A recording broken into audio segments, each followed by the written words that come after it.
அண்ணன் சீமான் தென்காசி மாவட்டத்தில் தேர்தல் பரப்புற 8 கூட்டம். உதயநிதி ஸ்டாலின் மன்னச்சநல்லூர், லால்குடி, திருவரங்கம்னு தேர்தல் பரப்புற. ஐயா ஸ்டாலின் புதுக்கோட்டையில் தேர்தல் பரப்புற. ஐயா எடப்பாடி பழனிசாமி தஞ்சாவூர்ல தேர்தல் பரப்புற. தாவேக தலைவர் விஜய் எங்க பரப்புறன்னு பார்த்தா பனையூர்ல ஓய்வு. நாளைக்கு ஓய்வு, நாளை கழிச்சு ஓய்வு. நேத்து காரைக்குடி, நேற்றுக்கு முந்தா நாள் ஓய்வு. அதுக்கு முன்னாடி தூத்துக்குடி, அதுக்கு முத நாள் ஓய்வு. ஒரு நாள் பிரச்சாரம், ஒரு நாள் ஓய்வு.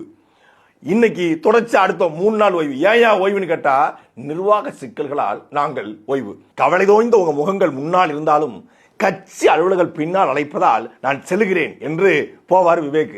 போன உடனே உன் பேர் என்ன? முனியம்மா.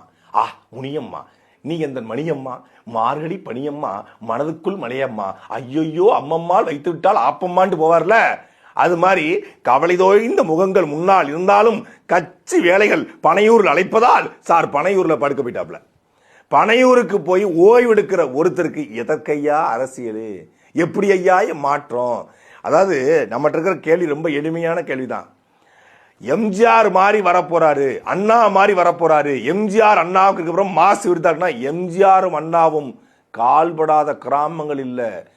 வீதி வீதியா வாரானே, நீதி கேட்க போறானே. நாங்க எங்க வீதி வீதியா வராரு? எந்த வீதிக்கு வந்தாரு? பனையூர் வீதியும் பட்டினப்பாக்கம் வீதியும். வேற எந்த வீதிக்கு வந்தாரு? 4 கூட்டம் மொத்தமாவே.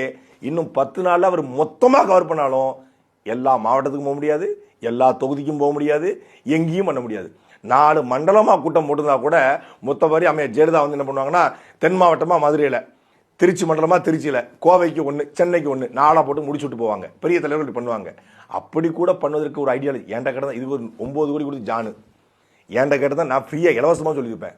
நாங்க அப்பவே சொன்னோம், தம்பி அரசியல் என்பது கொஞ்சி கொஞ்சி கடிக்கும் மீன்கள் இருக்கிற குளம் அல்ல, அது மோசமான முதலில் இருக்கிற அகலி.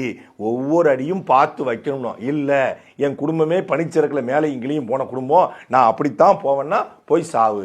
நீந்தாத மாட்டை வெள்ளம் கொண்டு போவோம். இப்ப வெள்ளம் கொண்டு போயிட்டு இருக்கு. எஸ்ஓபி மட்டும் இல்லைன்னா எங்க தளபதி வீதி வீதியா வருவாருன்னு. எஸ்ஓபி இல்லை. இப்போ வந்து கோடு வந்துருச்சு, எலெக்ஷன் கோடு.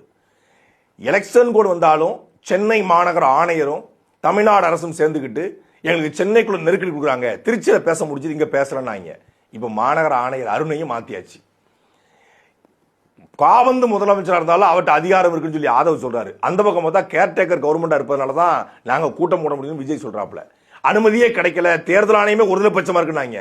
ஆனா தேர்தல் ஆணையம் கடலூர்ல இன்னைக்கும், கும்முடிபூண்ட்ல நாளை கழிச்சும் அனுமதி கொடுத்திருக்காங்க.